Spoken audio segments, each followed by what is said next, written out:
Welcome back in this video lecture. I want to discuss about the thermal resistance. Resistance in the conduction kind. In the conduction, we have already discussed about the temperature variation or temperature relation with the length and direction. The formula of the thermal conduction Q is equal to heat flux Q is directly proportional to minus K into temperature gradient dt by dx. ये हम लोग पहले से जान रहे हैं, नहीं heat flux equal to इतनी होता है। अब यहाँ पे क्या है, माइनस के इंटू डी टी, टेम्परेचर का वैल्यू को डिफ्रेंशिएट करेंगे। टेम्परेचर का वैल्यू अभी हमने लास्ट वीडियो में कहा था कि टेम्परेचर टी है, टी का वैल्यू यहाँ पे आप पुट करेंगे। डिफ्रेंशिएशन ऑफ टी के जगह पे क्या होगा, T1 माइनस T2 divided by L into x. इसका डिफ्रेंशिएशन करेंगे विथ रिस्पेक्ट टू dx के रिस्पेक्ट में इस फॉर्मूले को डिफ्रेंशिएट करेंगे आप। इसको अगर आप डिफ्रेंशिएट करेंगे तो क्या हो जाएगा, माइनस के, इसको देखिए डिफ्रेंशिएट करेंगे विथ रिस्पेक्ट टू T1 को करेंगे एक्स के रिस्पेक्ट में, क्या होगा, ज़ीरो हो जाएगा। माइनस अब यहाँ पे क्या हो जाएगा, कांस्टेंट T1 माइनस T2 डिवाइडेड बाय L, ये कांस्टेंट होगा। dx बाय dx का डिफ्रेंशिएशन करेंगे तो क्या हो जाएगा, 1 हो जाएगा। ये चीज़ हमें आ जाएगा Q इज इक्वल टू इतना हमारा पास आ जाएगा। इसको जब कैलकुलेट करेंगे आगे तो K equal to minus cancel हो जाएगा, K इंटू हमारे पास हो जाएगा T1 माइनस T2 डिवाइडेड बाय L, पता नहीं, K इंटू T1 माइनस T2 डिवाइडेड बाय L हमारे पास हो जाएगा। Q इक्वल टू के यहाँ पे, तो इसको आप आगे लिख सकते हैं कि Q को Q बाय A ना, Q by A is equal to हमारे पास हो जाएगा K into temperature difference delta T divided by L।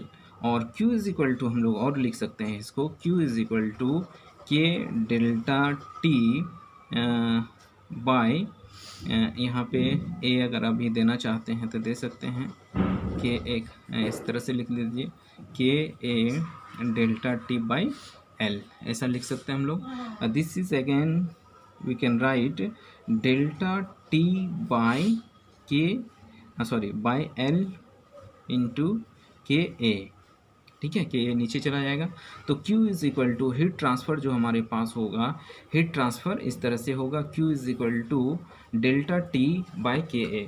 अब ये देखिए हमारे पास क्या होगा, डेल्टा T बाय RTH कह सकते हैं thermal resistance, L by KA को क्या कहेंगे, थर्मल रेसिस्टेंस कहेंगे। जिस तरह से हमारे पास देखिए V इज इक्वल टू क्या होगा, IR, V is equal to IR होता है, तो I इज इक्वल टू हमारे पास क्या हो जाएगा, V by R। Means potential difference अगर आपके पास है तो करंट फ्लो होगा, पोटेंशियल डिफरेंस नहीं है तो वहाँ पे क्या होगा, करंट फ्लो नहीं होगा, है ना। V is equal to IR है और I इक्वल टू क्या होगा, V बाई R। V मतलब क्या होगा, पोटेंशियल डिफरेंस अगर आपके पास है E1 माइनस E2, अगर सपोज करते दोनों में E1 minus E2 divided by R हो जाएगा, जहाँ पे थर्मल रेसिस्टेंस हो जाएगा। उसी तरह से T1 यहाँ पे आपके पास डेल्टा T मतलब क्या हो गया, T1 माइनस T2 divided by RTH, thermal resistance. तो इस टर्म को हम लोग क्या कहेंगे, थर्मल रेसिस्टेंस, ठीक है।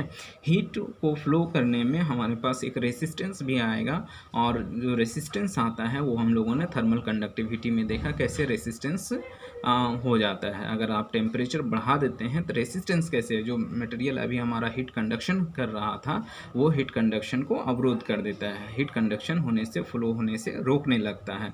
किस तरह से रोकता है वो हम लोगों ने डिटेल लास्ट ऑनलाइन क्लास में देख रखा था। तो यहाँ पे कुछ रुकावट आएगा उसमें, ठीक है, हीट कंडक्शन में कुछ रुकावट आएगा, RTH। तो यहाँ पे हमारे पास RTH मतलब थर्मल रेसिस्टेंस का जो वैल्यू हो गया, थर्मल रेसिस्टेंस RTH हम लोग कह सकते हैं L डिवाइडेड बाय क्या, K into A, L divided by KA, ये हमारा थर्मल रेसिस्टेंस हो गया, ठीक है। और अगर थर्मल रेसिस्टेंस का यूनिट की हम लोग बात करेंगे, इसकी यूनिट की बात करेंगे तो यूनिट हो जाएगा वाट पर केल्विन इनवर्स, ठीक है। इसका यूनिट अगर आप निकालेंगे यहाँ से आर अगर यहाँ से निकालना चाहते हैं आर का वैल्यू, तो R is equal to R T H हमारे पास क्या हो जाएगा, आर टी एथ हमारे पास निकालना चाहते हैं तो ये हो जाएगा delta T by Q. Q क्या होगा वाट, और डेल्टा टी है क्यू इन, तो वाट पर केल्विन इनवर्स हमारा इसका यूनिट हो जाएगा। देखिए अब यूनिट के बगैर कुछ नहीं होता, ठीक है। अगर सपोज करते हैं को वैल्यू हमने यहाँ पे पुट किया 2, 3 कुछ भी रखा, ये 2 क्या है, 2 नथिंग, कुछ है ही नहीं। ये 2 नंबर है, 2 किलो इंडिकेट कर रहा है, 2 दर्जन इंडिकेट करता है, 2 डॉलर्स इंडिकेट करता है, 2 दिनार्स इंडिकेट करता है, 2 पर्सन इंडिकेट करता है, 2 क्या, ये 2 व्हाट, इसका यूनिट नहीं है तो ये क्वांटिटी कोई माने नहीं है, इसका 2 का कोई माने मतलब नहीं है, ठीक है। 2 क्या है, ये 2, ठीक है। तो यूनिट बहुत ज़रूरी है, खास करके इंजीनियरिंग फील्ड में अगर आप काम कर रहे होते हैं तो यहाँ यूनिट देना ज़रूरी है। 2 क्या है, ये 2 वाट है, 2 किलो जूल है, 2 मीटर है, 2 सेंटीमीटर है, 2 पाउंड्स है, क्या है 2, तो यूनिट बहुत ज़रूरी होता है। तो आप यूनिट का ख्याल रखेंगे, जहाँ पे भी आप आंसर लिख रहे होते हैं वहाँ उसका यूनिट देना ज़रूरी है, तभी हमें पता चलेगा कि आपका आंसर आ चुका है, ये इतना उसका आंसर हुआ या इतना किलोवाट हुआ। नहीं तो 2 अगर आपने लिख दिया और यहाँ कुछ यूनिट नहीं लिखा, मतलब 2 क्या है, मीनिंगलेस थिंग्स है, कुछ नहीं शो कर रहा है। 2 ना वाट है, दर्जन है, किलो है, लीटर है, क्या है ये 2, तो यहाँ पे उसका यूनिट लिखना होगा कि 2 लीटर है, 2 मीटर है, या 2 केजी है, 2 पाउंड्स है, क्या है उसका यूनिट ज़रूर लिखेंगे, नहीं तो ये मीनिंगलेस टर्म हो जाएगा 2, ठीक है। तो यूनिट का बहुत ख्याल रखेंगे आप यहाँ पे। तो ये हम कह रहे थे, यहाँ पे हमारा चल रहा था Q is equal to delta T by L by K. L by K हमारे पास क्या हो गया, थर्मल रेसिस्टेंस हो जाएगा, थर्मल रेसिस्टेंस हो जाएगा, ठीक है। तो अब हम लोग देखते हैं आगे की थर्मल रेसिस्टेंस का जो होगा, तो वो कहीं कहीं पे अब हमें देखना ये है कि कहीं कहीं पे हमें हीट फ्लो को बढ़ाना है। कुछ ऐसे डिवाइसेस होंगे हमें जहाँ पे हमें हीट को फ्लो को रोकना होगा। क्या करते हैं हम लोग, कुछ हमारे पास ऐसे डिवाइसेस हैं जहाँ पे हीट के फ्लो को रोकते हैं, कुछ ऐसे डिवाइसेस हमें बनाने होंगे जहाँ पे हीट के फ्लो को बढ़ाना होगा, ठीक है। तो अभी हम लोग देखना चाहते हैं कि जहाँ पे हीट के फ्लो को रोकना है, हीट के फ्लो को रोकना है, उसके अंदर हीट नहीं जाने देना है, या उससे होकर के हीट को बाहर नहीं जाने देना है। जैसे हमारा थर्मोफ्लास्क में हम क्या करते हैं, अगर गर्म पानी, गर्म चाय या गर्म कुछ भी रख रहे होते हैं तो उसमें हमारे पास हमें ऐसे मटेरियल को यूज़ करना है जिससे वहाँ पे हीट बाहर नहीं जाए, ठीक है। मीन्स यहाँ पे रेसिस्टेंस को बढ़ाना होगा, वैसे मटेरियल को हमको उसके अंदर इंट्रोड्यूस करना होगा जहाँ पे थर्मल रेसिस्टेंस ज़्यादा होगा, नहीं वो रेसिस्ट करे, हीट को फ्लो नहीं होने देना है। अगर हीट को फ्लो हो जाता है बाहर तो वो बहुत जल्दी ठंडा हो जाएगा, तो हीट के फ्लो को रोकना है, ठीक है, हीट के फ्लो को रोकना है। और कहीं कहीं पे हमें क्या होगा, हीट के फ्लो को बढ़ाना होगा, जल्दी से उसको ठंडा कर देना होगा। जैसे हमारे पास कार इंजन है, या हमारे पास स्कूटर इंजन है, या हमारे पास मोटरसाइकिल का जो इंजन है, उस इंजन से जितना से ज़्यादा से ज़्यादा जल्दी हमने हीट निकाल देंगे वहाँ से, तो इंजन हमारा प्रॉपरली वर्क करता रहेगा। वहाँ पे हीट अगर एकुमुलेट होता रहेगा तो वो सीज कर जाएगा इंजन कुछ देर के बाद, तो वहाँ पे हमें क्या होगा, रेट ऑफ हीट ट्रांसफ़र को फास्ट करना होगा, जल्दी से जल्दी जितना वहाँ पे हीट प्रोड्यूस हो रहा है इंजन चलने के वजह से, जो हीट प्रोड्यूस हो रहा है उस हीट को जल्दी से जल्दी हमको बाहर निकाल देना होगा। तो वहाँ पे ऐसे मटेरियल का यूज़ करना है जहाँ हीट हमें जल्दी से जल्दी फ्लो हो जाए। यहाँ पे हमें यूज़ करना है, ऐसे मटेरियल को यूज़ करना है जहाँ पे हीट को रेसिस्ट करे, हीट फ्लो को रेसिस्ट करे, यहाँ हीट निकलने ही ना दिया जाए, ठीक है। जैसे थर्मोफ्लास्क में हमें क्या करना होगा कि हीट को यहाँ बाहर नहीं निकलने देना है। हीट अगर बाहर निकल गया तो क्या होगा, वो जो भी चाय या जो भी आप उसमें गर्म रखे हैं वो क्या होगा, जल्दी से जल्दी ठंडा हो जाएगा। लेकिन मेरा मकसद क्या है इस थर्मोफ्लास्क बनाने का, कि ज़्यादा से ज़्यादा देर तक गर्म रखें, नहीं तो यहाँ पे हीट रेसिस्टेंस को बढ़ाना होगा, या ऐसे मटेरियल को यूज़ करना होगा जिसका रेसिस्टेंस ज़्यादा से ज़्यादा होता है, ठीक है। तो अब हम लोग देखते हैं, इसी पे डिस्कस करेंगे थर्मल रेसिस्टेंस पे, किसका थर्मल रेसिस्टेंस ज़्यादा होता है और उसको यूज़ कहाँ करेंगे, जिसका थर्मल रेसिस्टेंस कम होगा तो कहाँ पे हम लोग इसको यूज़ करेंगे, कहीं पे हमको हीट को रोकना होगा, कहीं पे हीट को बढ़ाना होगा। तो हम लोग आगे देखते हैं। ये हमारे पास क्या था, कंडक्शन के और कन्वेक्शन अगर आपके पास हो, क्या हो, कन्वेक्शन का केस हो, तो कन्वेक्शन में Q इज इक्वल टू हमारे पास क्या होगा, T S minus T infinity divided bye क्या, वहाँ पे हमारे पास एच ए, नहीं सॉरी एच ए पहले लिखना था हमें, एच ए, यही फार्मूला हम लोगों का होता है ना, Q is equal to H A into T S minus T infinity. तो यहाँ पे अगर हम निकालना चाहते हैं Q इज इक्वल टू क्या होगा, T S minus T infinity divided by 1 by क्या, एच ए या ए एच, जो भी कह सकते हैं। तो ये रेसिस्टेंस यहाँ पे होगा, आर टी एच होगा, फिर कन्वेक्शन के कंडीशन में इसका रेसिस्टेंस क्या होगा, 1 डिवाइडेड बाय एच ए, यही होगा रेसिस्टेंस इसका, थर्मल रेसिस्टेंस इसका यही होगा कन्वेक्शन के कंडीशन में, और कंडक्शन के कंडीशन में हमारे पास L बाय के ए होगा।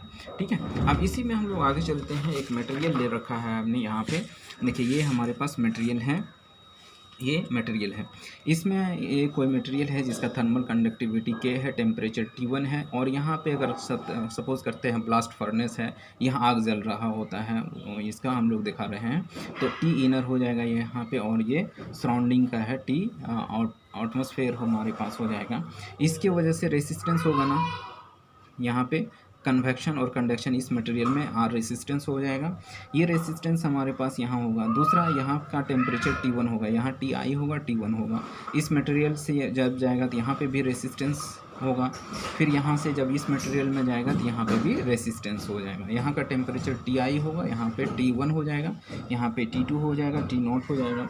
इस तरह का यहाँ पे रेसिस्टेंस जो होगा वो क्या होगा, कन्वेक्शन होगा। कन्वेक्शन का रेसिस्टेंस 1 डिवाइडेड बाय क्या होगा, H1 इंटू ए। यहाँ का रेसिस्टेंस हमारे पास क्या हो जाएगा, L, इसका डिस्टेंस अगर यहाँ से यहाँ तक क्या है, L है, L डिवाइडेड बाय क्या हो जाएगा, K इंटू ए हो जाएगा। यहाँ का रेसिस्टेंस क्या हो जाएगा, 1 divided bye H2 into A, area A है, H2 इसका कोफिशिएंट ऑफ हीट कंडक्शन है, ठीक है, कन्वेक्शन है, कोफिशिएंट ऑफ हीट कन्वेक्शन है, हीट ट्रांसफ़र कन्वेक्शन हम लोग कहते हैं उसको, heat transfer coefficient, heat transfer coefficient H1 and H2 हमारे पास हो जाएगा। रेसिस्टेंस यहाँ पे हो जाएगा, तो Q इज इक्वल टू हमारे पास क्या होगा, Q इज इक्वल टू हम लोग लिखते हैं TI minus T1 divided by resistance ना, 1 डिवाइडेड बाय H1 इंटू ए, ये हमारे पास हो जाएगा T1 माइनस T2 डिवाइडेड बाय यहाँ का resistance L by K into A ना। दिस इज इक्वल टू हमारे पास हो जाएगा T2 माइनस T इन्फिनिटी या T आउटर डिवाइडेड बाय क्या होगा हमारे पास 1 बाय H2 इंटू ए। कोई दिक्कत यहाँ पे आपको नहीं होनी चाहिए, ठीक है। अब यहाँ पे अगर हम लोग निकालना चाहते हैं टी के कंडीशन में, सारे टी को जोड़ देना चाहते हैं, तो अगर इस तरह से भी किया जा सकता है, सारे टी को अगर आप जोड़ेंगे, ठीक है, सबको जोड़ दें, या आप यहाँ पे लिख सकते हैं टी आई, इस तरह से लिख लें, T I minus T1 is equal to Q into 1 by H1 into A. ऐसा यहाँ पे अगर आप लिख सकते हैं T1 माइनस T2 equal to Q into L, multiplication में L बाय क्या हो जाएगा KA, यहाँ पे इस तरह से हो जाएगा, और यहाँ पे हमारे पास क्या हो जाएगा T2 माइनस T0। ये दिखाने का मतलब हमारे है कि ये यहाँ से कैंसिल आउट हो जाएगा, फाइनली मेरे पास TI माइनस T0 बचेगा। दिस इज़ इक्वल टू हमारे पास यहाँ पे क्या होगा, रेसिस्टेंस को Q अगर हम लोग बाहर ले लेते हैं तो यहाँ पे जो भी रेसिस्टेंस हो जाएगा R1 plus R2 plus R3 हो जाएगा। Means Q is equal to हम लोग कह सकते हैं TI minus T0 divided by R, equivalent resistance हो जाएगा। यहाँ पे R1 R2 R3 को हम लोग जोड़ देंगे, हीट ट्रांसफ़र हमारे पास TI, यहाँ इंटरमीडिएट का टेम्परेचर से कोई फ़र्क नहीं पड़ा, ये हमारे पास TI T0 divided by R equivalent हमारे पास हो जाएगा। और R इक्विवेलेंट हमारे पास यहाँ पे क्या होगा, चूँकि ये सीरीज़ में है, सीरीज़ में हम लोग जानते हैं 1 डिवाइडेड बाय हमारे पास H1A हो जाएगा, प्लस क्या हो जाएगा 1 divided by L by K into A हो जाएगा, प्लस क्या हो जाएगा 1 divided bye H2 into A हो जाएगा R इक्विवेलेंट। तो हीट ट्रांसफ़र यहाँ से हम लोग निकाल सकते हैं, ठीक है। तो आगे हम लोग देखते हैं नेक्स्ट वीडियो में, वीडियो लंबा हो रहा है।